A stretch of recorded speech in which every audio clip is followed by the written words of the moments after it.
My name is Sarah Miller. I'm 34, and I never thought I'd have to choose between my critically injured son and homelessness. As my 7-year-old Leo lay unconscious in the ICU after his accident, my sister Jessica stormed in with her ultimatum. The rent was tripling to $6,800 a month, or we had to get out by morning. For 3 years, I'd rented that duplex from her without a single issue. Now, with medical bills crushing me, she ambushed me during my darkest hour. I didn't argue. I simply reached into my bag, handed her a black envelope, and watched as her face went pale. Before I dive into what happened next, I'd love to know where you're watching from today. Drop your location in the comments, hit that like button, and subscribe to hear more stories about family betrayal and unexpected justice. Now let me take you back to where it all began. Jessica and I were never what you'd call close. Growing up in a suburb outside Chicago, we were like night and day. Jessica, the golden child, was 2 years my senior, and I was the afterthought, or at least that's how it felt. While we shared the same dark hair and blue eyes, that's where our similarities ended. From the beginning, Jessica was our parents' pride and joy. Her ballet recitals, piano concerts, and straight A's dominated family conversations. My parents, Richard and Diane Miller, never missed her performances, cheering loudly from the front row.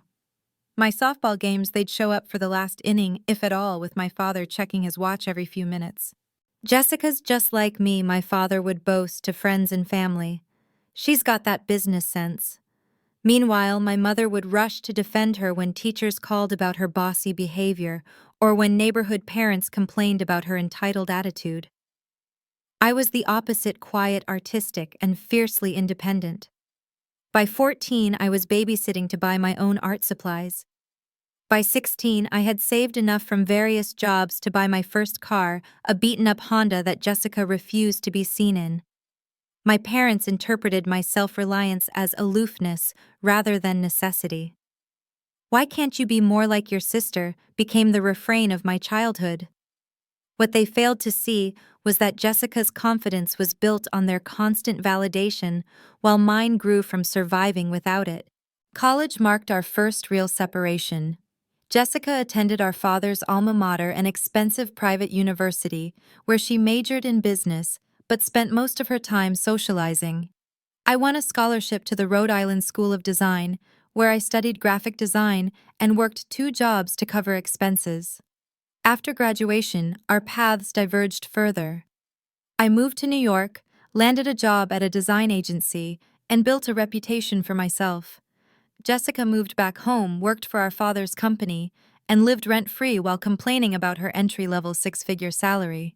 Then our parents died. Our father from a sudden heart attack, and our mother from cancer just 8 months later.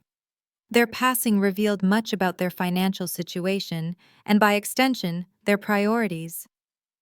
The will was a shock to both of us, but for different reasons. While the family home and most liquid assets went to Jessica, I discovered something unexpected. My father had established a trust for me that could only be accessed when I turned 30. His note explained, "Sarah, you've always been responsible. This is to ensure you have security later in life when you're ready for it." Jessica was furious about the trust, despite receiving significantly more upfront. Dad always said I'd get everything she complained during the reading of the will. This isn't fair. What neither Jessica nor our parents knew was that I had been saving aggressively for years. When my 30th birthday arrived and I gained access to the trust, I didn't need it for day-to-day expenses. Instead, I created an LLC and began looking for investment opportunities, specifically real estate. That's when fate intervened. The property management company handling our parents' rental properties, including the duplex where Jessica now lived in one unit, announced they were selling the portfolio.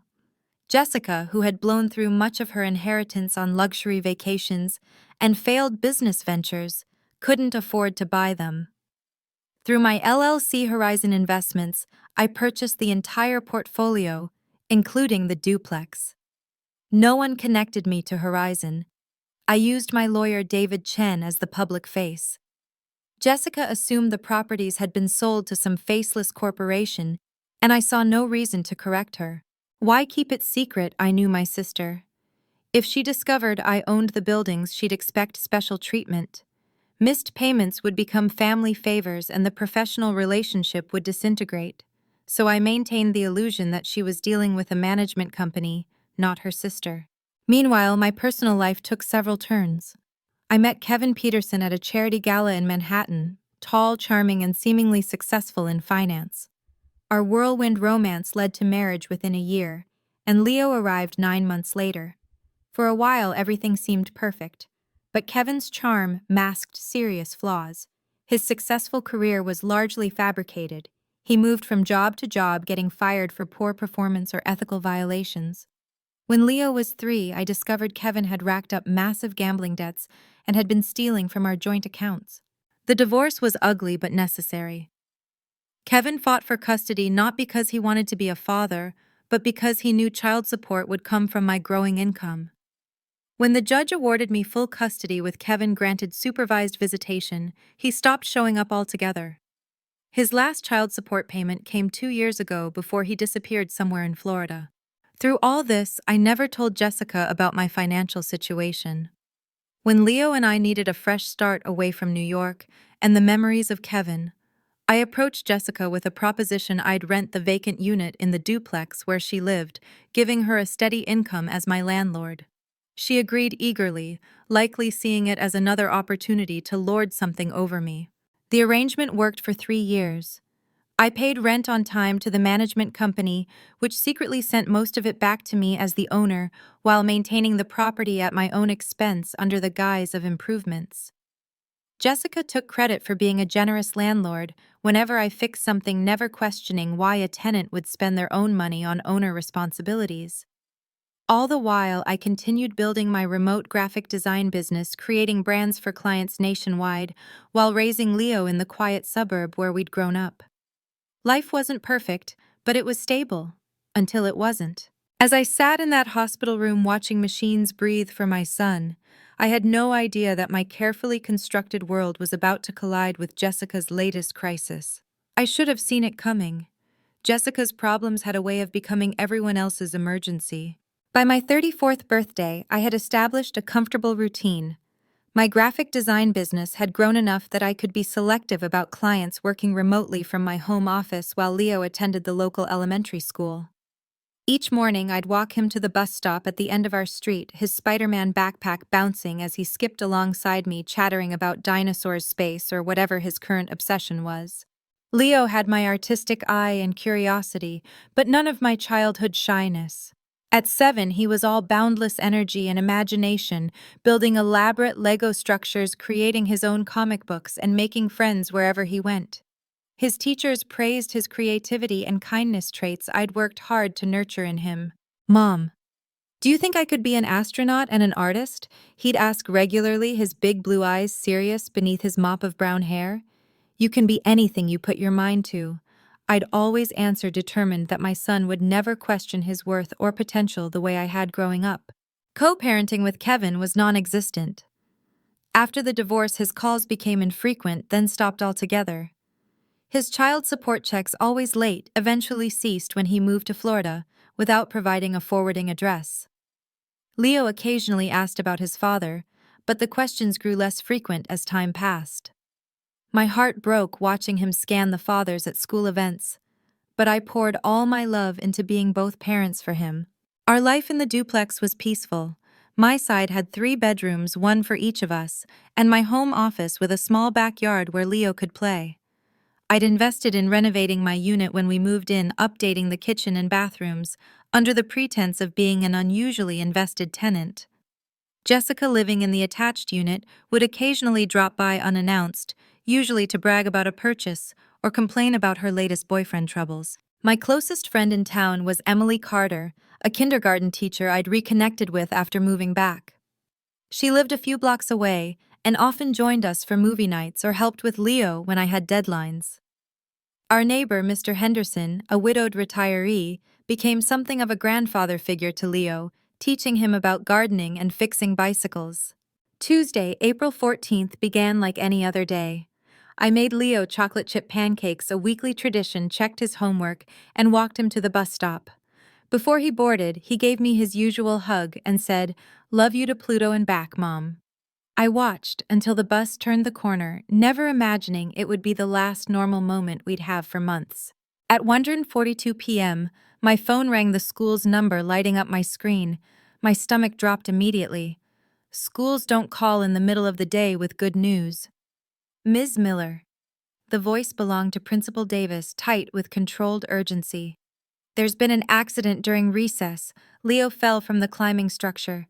The paramedics are here now." The world tilted sideways. I remember grabbing my keys and purse, not bothering to shut down my computer or lock the front door.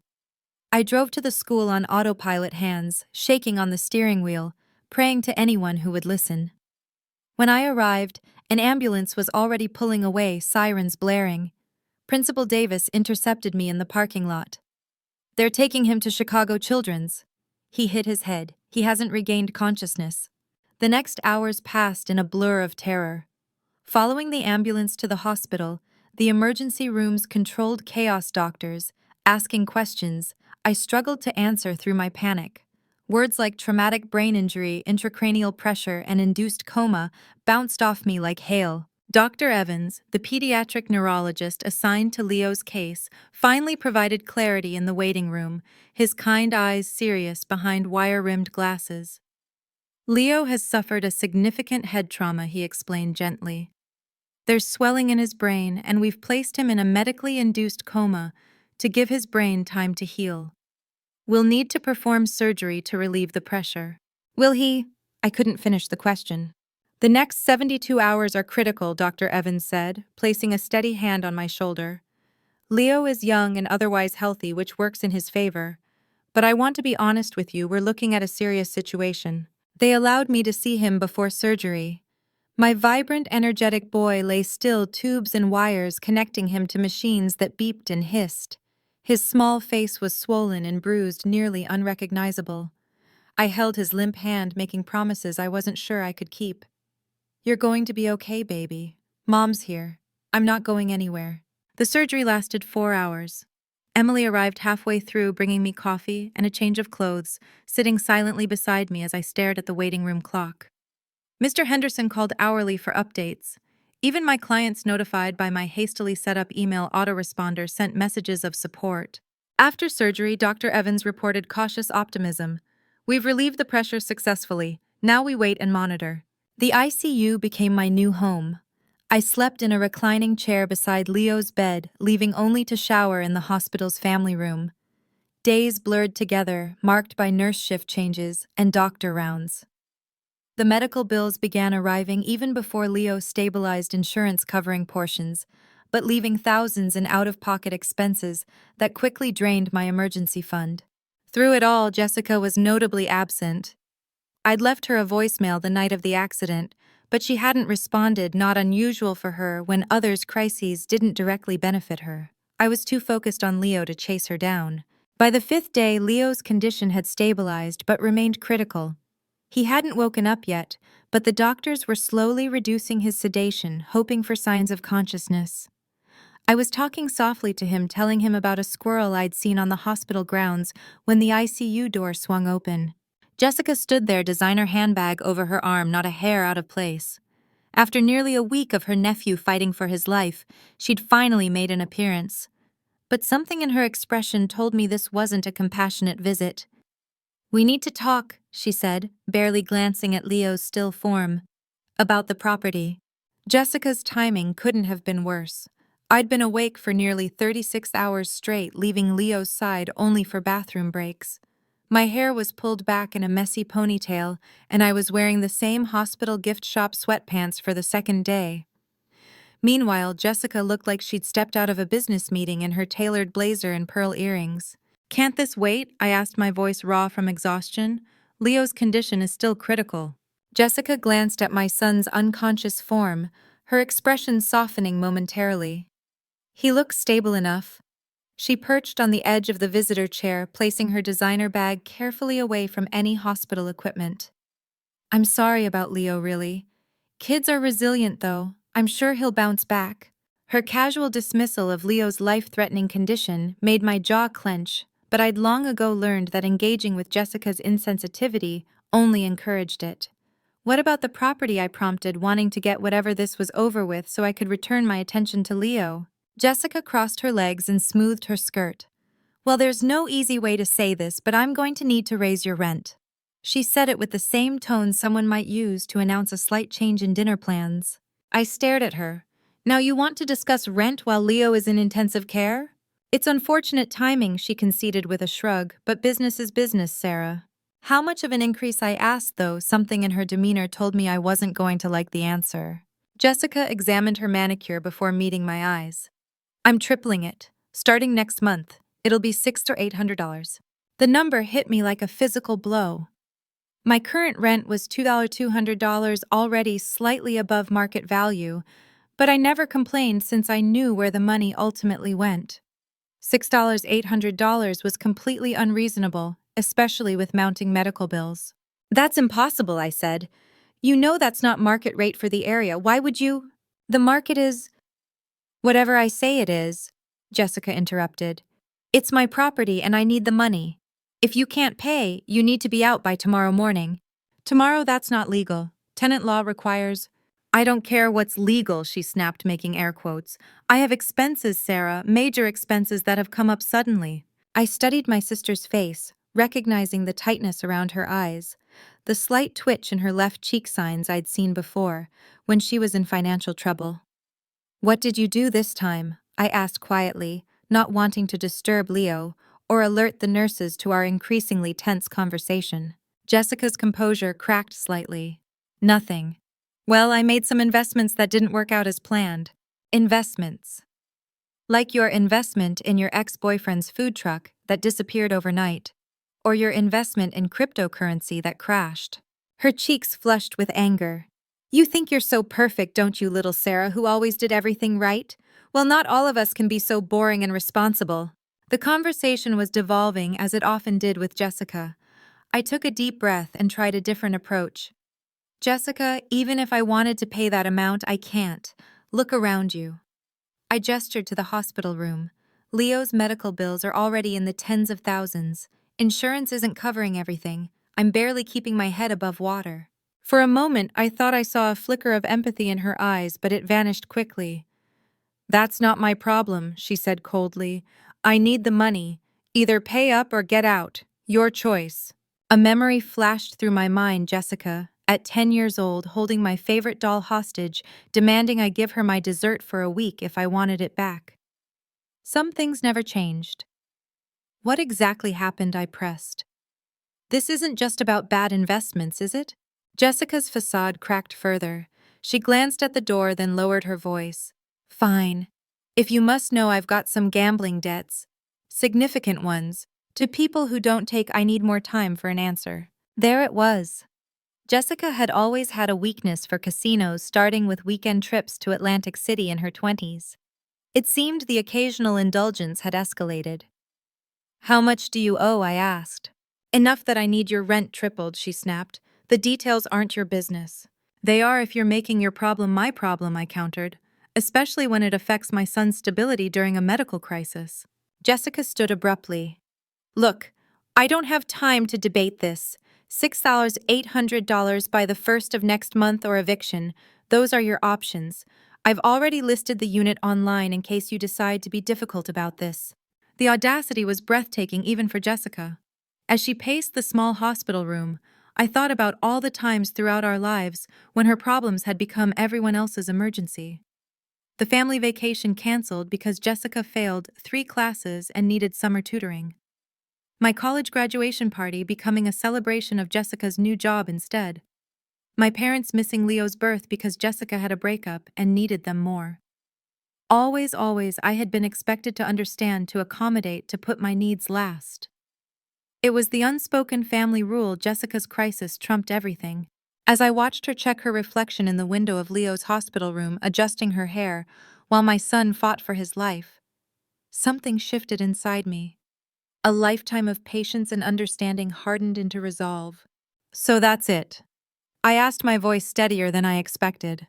Your gambling debts are more important than your nephew's recovery, than your sister having a stable home during a family emergency. Jessica had the grace to look slightly ashamed, but only for a moment. Don't be so dramatic. Leo will recover and you'll figure something out. You always do. She picked up her bag and headed for the door. I need an answer by tomorrow. $6, $800, or you're out. As she reached for the door handle, I made a decision. For years, I'd protected Jessica from consequences. I'd maintained our charade to spare her pride and preserve what little relationship we had. But watching her walk away from Leo's bedside, with nothing but financial demands, and not a shred of genuine concern, I realized the time for protection was over. Wait, I said quietly. Jessica turned impatience written across her face. Would I have something for you? I reached into my worn leather tote bag beside Leo's hospital bed, the same bag that had been sitting there untouched for days, containing essentials I'd hastily grabbed when the school called. Beneath my wallet, phone charger, and a half-eaten granola bar was a sleek black envelope I always kept with me. Not out of expectation, but preparation. Jessica watched with narrowed eyes as I pulled out the envelope, her foot tapping impatiently on the linoleum floor. If this is a check, it better be for the full amount, she said, extending her hand. I didn't immediately give her the envelope. Instead, I looked at Leo tubes running from his small body, the rhythmic beep of monitors the only sound indicating life. Then I looked back at my sister, seeing not just the entitled woman before me, but the little girl who had once been my playmate before our parents' differential treatment drove us apart. You know, I said softly, I've spent my entire life trying to understand you, Jessica. Making excuses for your behavior, shouldering the burden of our relationship. Even now, with Leo fighting for his life, I'm still doing emotional labor for you. Jessica rolled her eyes. Spare me the therapy talk and give me your answer. Are you paying or leaving? I stood up slowly, my body stiff from days in the hospital chair. Even standing, I felt small next to Jessica in her heels, but for once, I didn't feel diminished by the difference. Here's my answer, I said, handing her the black envelope. Jessica snatched it, likely expecting a bank check. Her French manicured nails broke the seal and she pulled out the contents, several legal documents with official seals and signatures. What is this? She asked, confusion replacing her smugness. Property deeds, I replied calmly, and ownership records. Her eyes scanned the first page, then widened. She flipped to the next document, her movements becoming increasingly frantic. This says, Horizon Investments owns the duplex and the other properties. But that's not possible. The management company told me. Horizon Investments is my company, I said quietly. I've owned the entire portfolio of properties for 5 years, including the duplex where you live, where we both live. The color drained from Jessica's face. She looked at the documents again as if hoping the words would rearrange themselves. That's not... You can't. Dad left those properties to be managed by... Dad left you liquid assets and me a trust, I corrected gently. When the management company decided to sell the portfolio, you couldn't afford to buy it.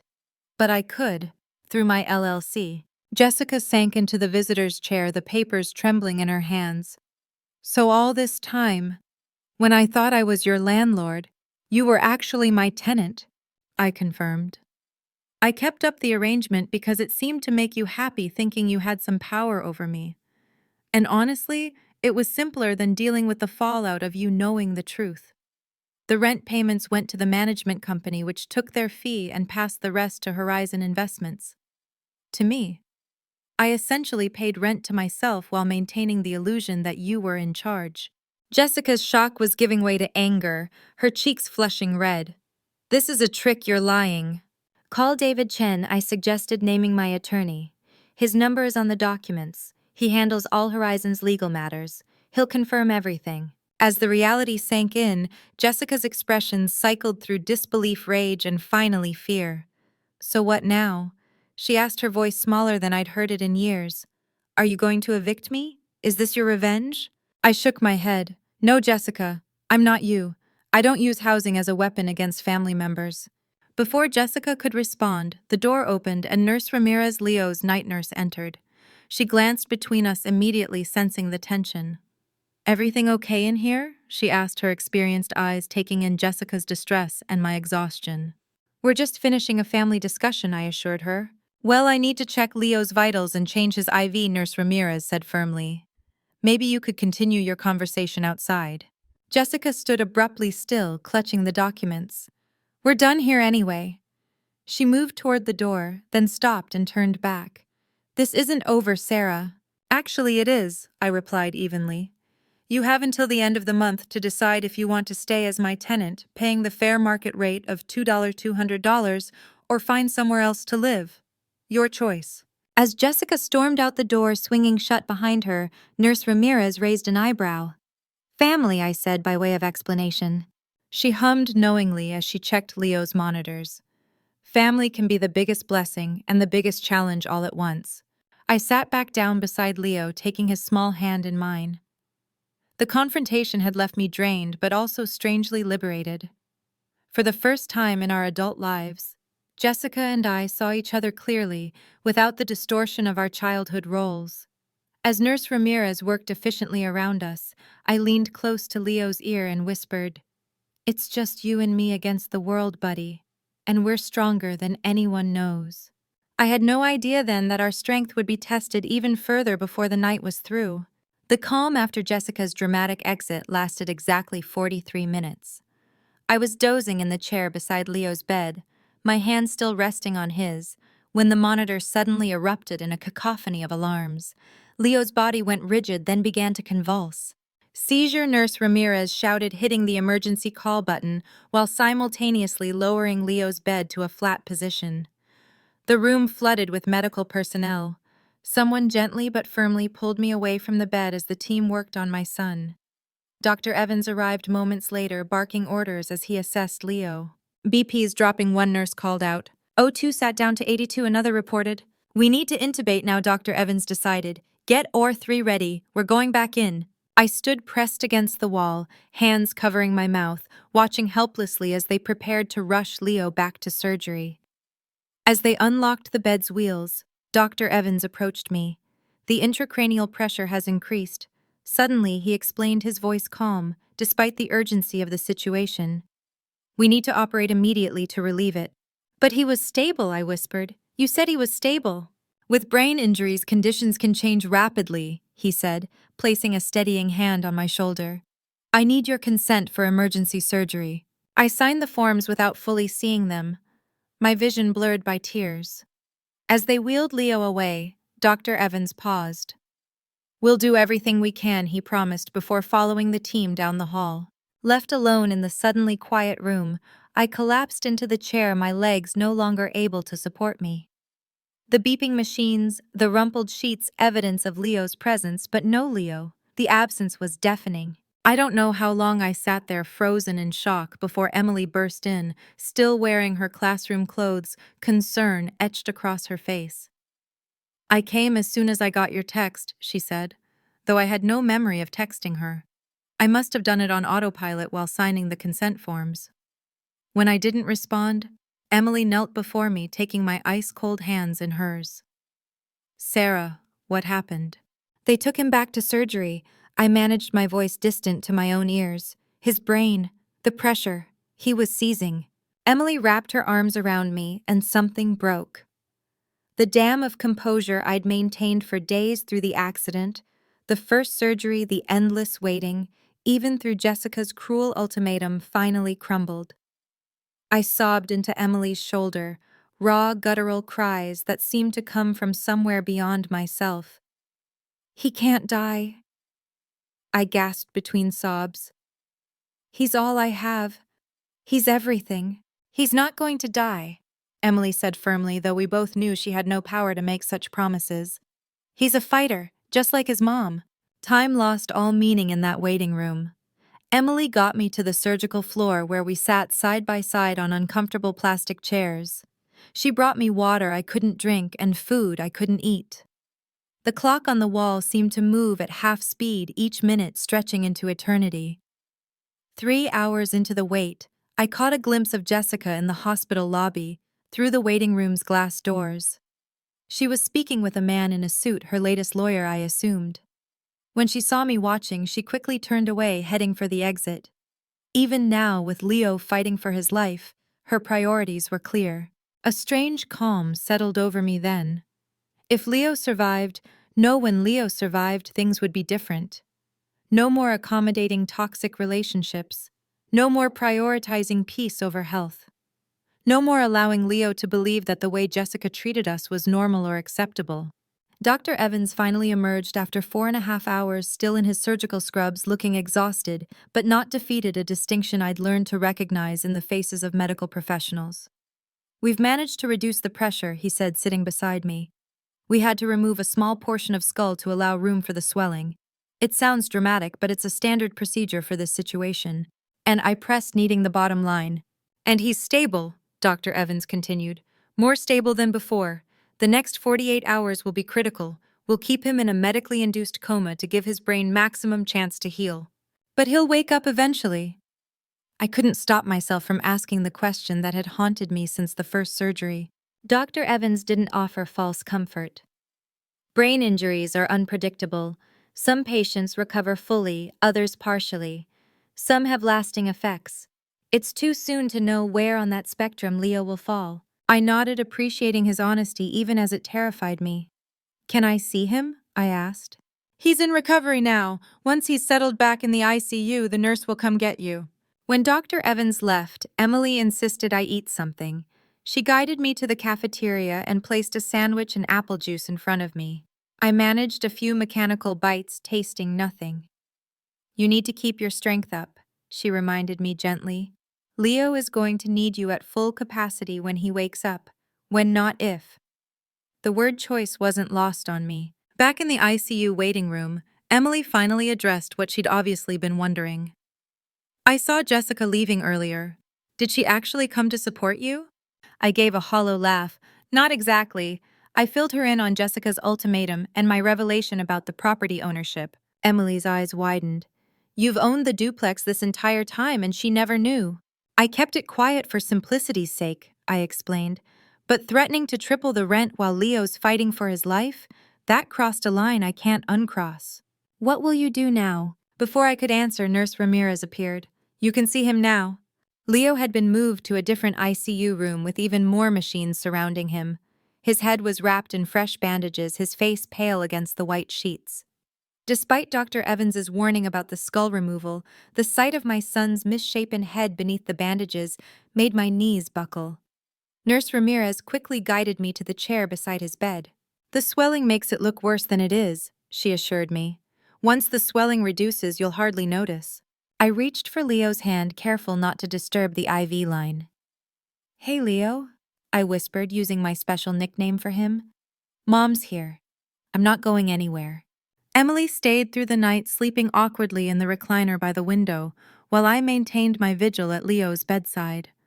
Every hour, nurses came to check his vitals and pupil response. Each time I held my breath until they nodded in satisfaction. Dawn was breaking when Leo's fingers twitched in mine. The smallest movement so slight I thought I might have imagined it. But then it happened again, a definite pressure against my palm. "Leo," I whispered, leaning closer. "Can you hear me, baby?" No response. But the hand movement was unmistakable. I pressed the call button and Nurse Ramirez appeared within seconds. "His hand moved," I told her, trying to contain my excitement. He squeezed my hand, twice. Nurse Ramirez checked his monitors, then shined a light in each of his eyes, watching carefully for pupillary response. "Good reflexes," she noted, a small smile forming. "Dr. Evans will want to know this. It's a positive sign." "What does it mean?" I asked, hope fighting to break through my exhaustion. "It means his brain is still in there fighting," she said, "and that's exactly what we want to see." As the morning shift arrived and the hospital began stirring to life, I felt something I hadn't experienced since the accident. A tiny spark of optimism, fragile but persistent, like the first green shoot after a devastating forest fire. Leo had a long road ahead, but he was still with me, still fighting. And for now, that was enough. The 48 critical hours Dr. Evans mentioned passed in a haze of monitoring medication adjustments and cautious optimism. Leo's brain pressure remained stable, his vital signs strengthened, and by the third day after his second surgery, the medical team began slowly reducing his sedation. "We'll bring him out of the coma gradually," Dr. Evans explained during morning rounds. "It's not like in movies where patients just wake up suddenly. It's a process that can take days." I'd taken up permanent residence in Leo's room, leaving only when absolutely necessary. Emily brought fresh clothes and took my laundry home to wash. Mr. Henderson stopped by with homemade soup in thermoses and updates about the neighborhood. My clients had been understanding, with many insisting I take paid leave rather than trying to work remotely from the hospital. What I hadn't seen was Jessica. After our confrontation, she'd gone completely silent. No calls, no texts, not even messages relayed through mutual acquaintances. Part of me was relieved, another part worried what she might be planning. On day 5 post-second surgery, as I was helping the nurse turn Leo to prevent bed sores, my phone buzzed with repeated text notifications. When I finally checked, I found 17 messages from Jessica, ranging from angry accusations to tearful apologies to practical questions about the property situation. The final text read, "We need to talk. In person. Today." I showed the messages to Emily, who had arrived with lunch. "You don't owe her a response right now," Emily pointed out. "Your focus is Leo." "I know," I sighed. "But leaving things unresolved with Jessica will just create more drama later. And honestly, I'd rather deal with it now while Leo's still sedated than when he's more aware." I texted Jessica back, telling her she could come to the hospital at 3:00 p.m. when Leo would be undergoing tests, giving us 30 minutes to talk privately. While waiting for Jessica, I called David Chen, my attorney, to get legal clarity on the situation. "You're well within your rights to evict her given the circumstances," David advised after I explained what had happened. "But there's a formal process we'd need to follow." "I don't necessarily want to evict her," I admitted. "I just want her to understand the reality of our situation and behave accordingly." "In that case, I'd recommend drafting a formal lease agreement, something we should have done years ago. It would clearly outline expectations, rent amount, and consequences for violations." "Could you prepare something like that just so I have it as an option when I speak with her?" "Of course, I'll email it over within the hour." By the time Jessica arrived, I felt prepared, if not entirely emotionally ready. We met in the hospital's small family consultation room, a space designed for difficult conversations with its muted colors and box of tissues prominently placed on the central table. Jessica looked different, subdued, with minimal makeup and casual clothes instead of her usual polished appearance. She sat across from me, fidgeting with the strap of her purse. "How's Leo?" she asked, surprising me by leading with concern for him. "Stable," I replied cautiously. "They're bringing him out of sedation gradually. The doctors are cautiously optimistic." She nodded, genuinely seeming relieved. "Good, that's really good." An awkward silence fell between us. For once, I didn't rush to fill it, waiting instead for Jessica to state her purpose. "I verified everything," she finally said. "About the properties, I spoke with David Chen. You really do own them all." "Yes, why didn't you tell me?" There was hurt in her voice now alongside the indignation. "All these years, letting me believe I was in charge, when really, you were laughing at me behind my back." "I wasn't laughing, Jessica. I was avoiding exactly this kind of drama. If you'd known I owned the building, would you have respected the landlord-tenant boundaries? Or would you have expected special treatment, late payment forgiveness, free upgrades?" Her silence was answer enough. "And clearly," I continued, "I was right to be concerned, given that your first instinct when facing financial trouble was to extort your sister while her child was in intensive care." Jessica flinched at my characterization but didn't deny it. "I was desperate," she said quietly. "The people I owe money to, they're not patient." "Loan sharks," I asked, my stomach tightening. "Jessica, that's not loan sharks," she interrupted. "Just private lenders who don't ask too many questions. The interest adds up quickly." I pinched the bridge of my nose, fighting a stress headache. "How much do you owe?" "About $40,000, she admitted, staring at her hands. The amount was substantial, but not catastrophic, certainly not worth destroying our relationship or threatening her nephew's stability. "Why didn't you just ask for help?" I asked directly, honestly. Jessica gave a bitter laugh. "Ask my little sister for a handout. The sister who always did everything right, who has the successful career and the perfect kid, and apparently a real estate empire. No thanks." The old Jessica was resurfacing, defensive, prideful, unable to admit vulnerability without wrapping it in barbs. "Pride is expensive," I observed.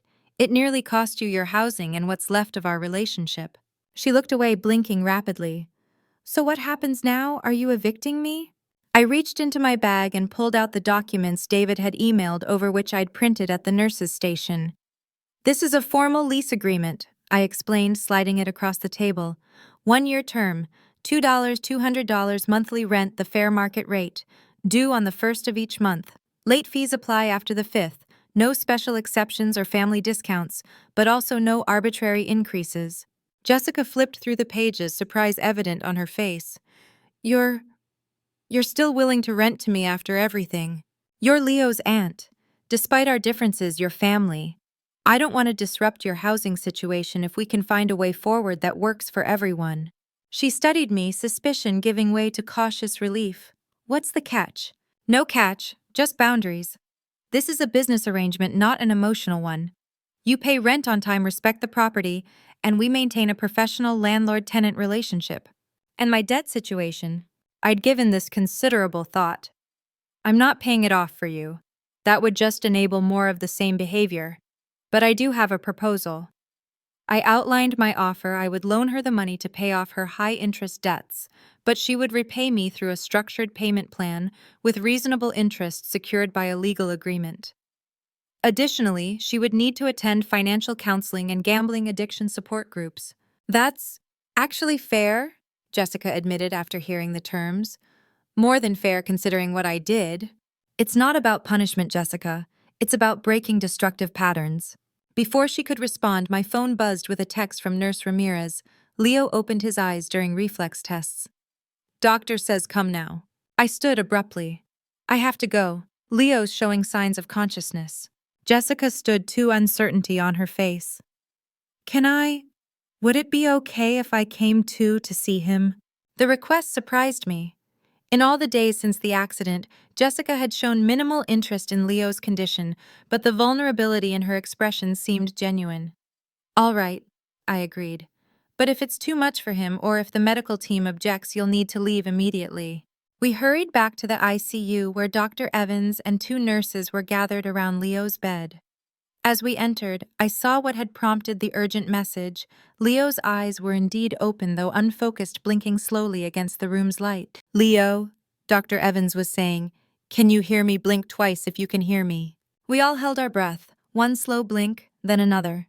Good, Dr. Evans said encouragingly. Your mom is here. Can you look toward her? I moved to the side of the bed opposite the doctor, Jessica hanging back by the door. Leo's eyes drifted in my direction, struggling to focus. Hi, baby, I said, my voice breaking. It's Mom, I'm right here.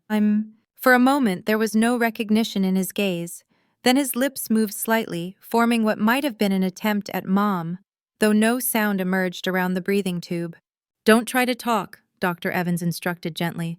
You have a tube helping you breathe. Just rest.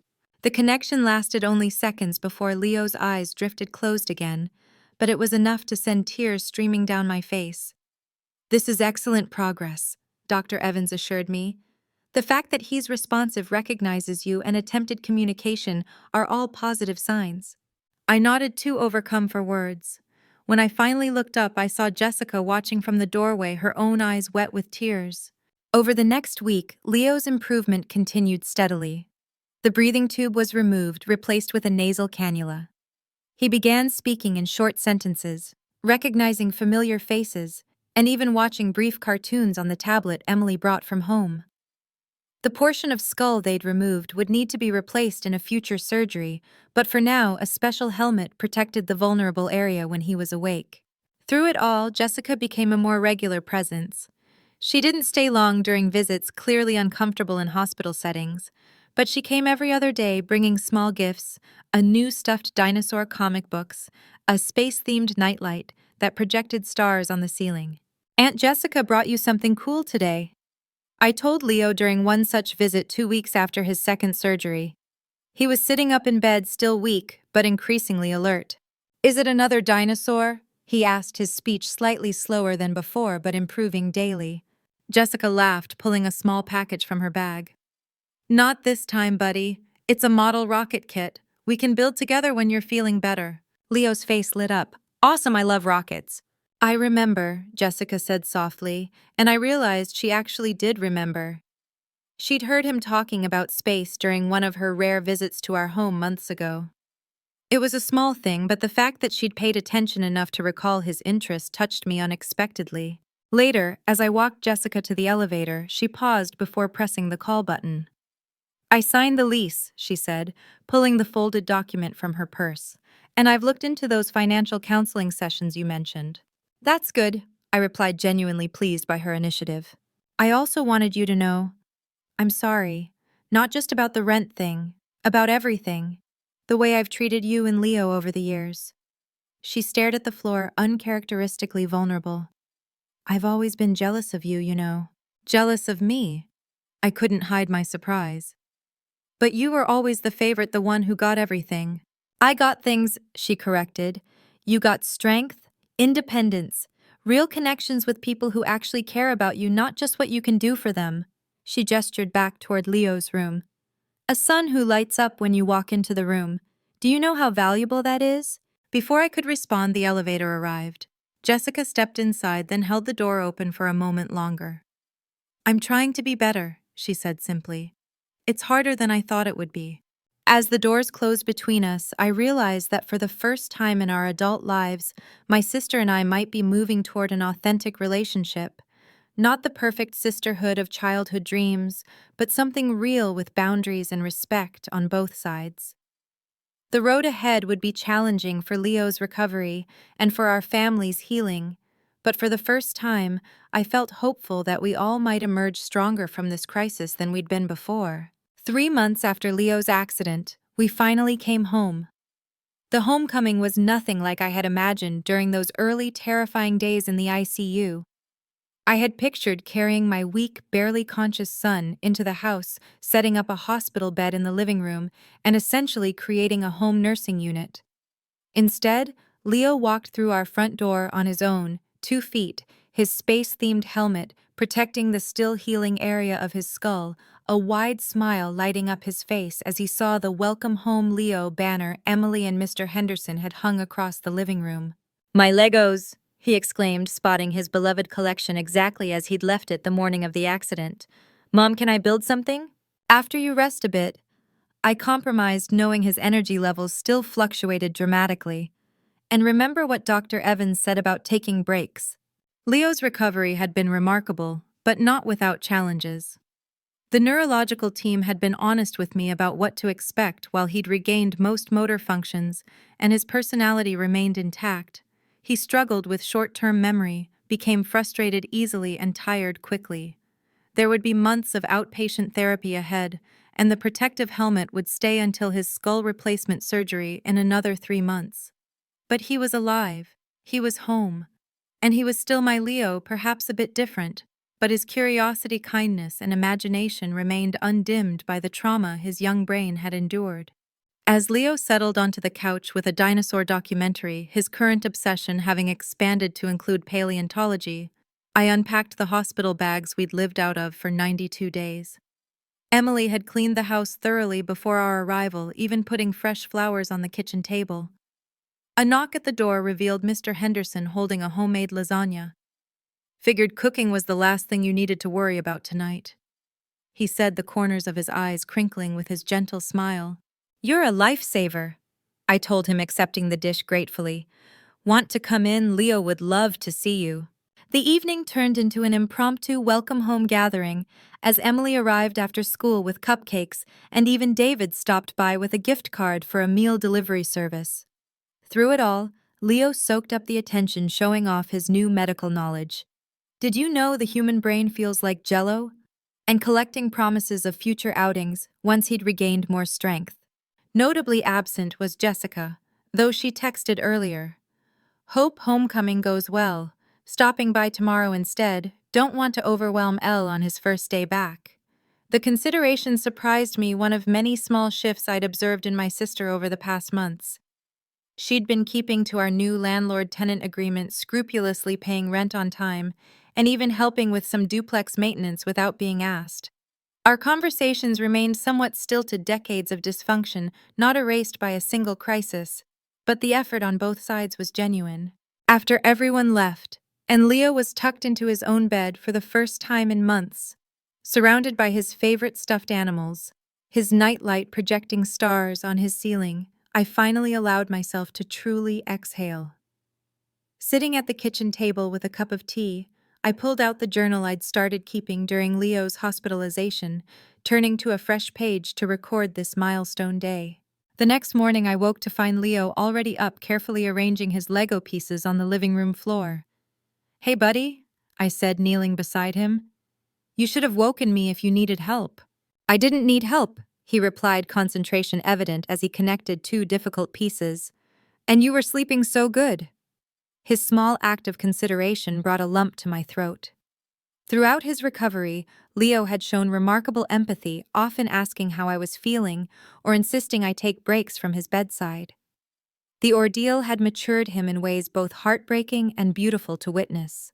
Our new routine quickly established itself: mornings for medication breakfast and light activities, afternoons for therapy appointments, physical therapy on Mondays and Wednesdays, cognitive therapy on Tuesdays and Thursdays, with Fridays reserved for rest.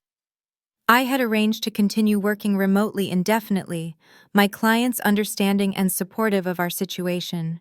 Jessica arrived as promised the day after our homecoming, bearing a gift bag containing a model solar system that could hang from Leo's ceiling. "This is awesome," Leo exclaimed, examining the detailed planets. "Mom, can we hang it today, please?" "We'll need to get the right hooks," I explained. "Maybe Aunt Jessica can help us install it this weekend." Jessica looked startled by the invitation but quickly nodded. "I'd like that." After Leo went to rest in his room, still tiring easily from social interactions, Jessica and I sat at the kitchen table, an echo of many uncomfortable conversations throughout our lives. "The place looks good," she said, glancing around. "Unchanged, I mean, like you never left." "Thanks to Emily and Mr. Henderson," I acknowledged. "They kept everything ready for us." Jessica nodded, a flicker of something like envy crossing her face. "You have good friends." "I do," I agreed, deciding to extend an olive branch. "And family, too. You've been different since everything happened. In a good way." Jessica traced a pattern on the table with her fingertip, avoiding eye contact. "The financial counseling has helped. And the other group, the gambling one. I didn't want to go at first, but it's been illuminating." "I'm glad." "I sold my designer bags," she continued, still not looking up, "and some jewelry, paid off about half of what I owe you already." This genuinely surprised me. Jessica's designer collection had been her pride and joy, often purchased at the expense of more practical needs. "Wow, Jessica, that's a big step." She shrugged, finally meeting my gaze. "They're just things. When I saw Leo in that hospital bed, it changed something. Made me realize how stupid it all was, caring so much about stuff and status." Before I could respond, Leo called from his room, needing help with his medication. By the time I returned, Jessica had composed herself, the moment of vulnerability past but not forgotten. The weekend brought another milestone: our first family dinner since Leo's return home. Jessica arrived punctually, helping me prepare a simple meal, while Leo supervised from his perch at the kitchen counter, offering expert advice on pasta sauce seasoning. As we sat down to eat, I was struck by how ordinary, yet extraordinary, the moment felt: my son alive and improving daily, my sister making genuine efforts at change, myself stronger and more certain of my boundaries than I'd ever been. "I'm going back to school when I'm better," Leo announced between bites of garlic bread. "And I'm going to be a doctor, or maybe an astronaut doctor for space emergencies." Jessica smiled.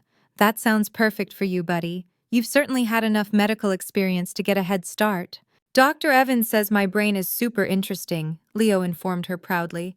"He's going to write a paper about it for a doctor's school."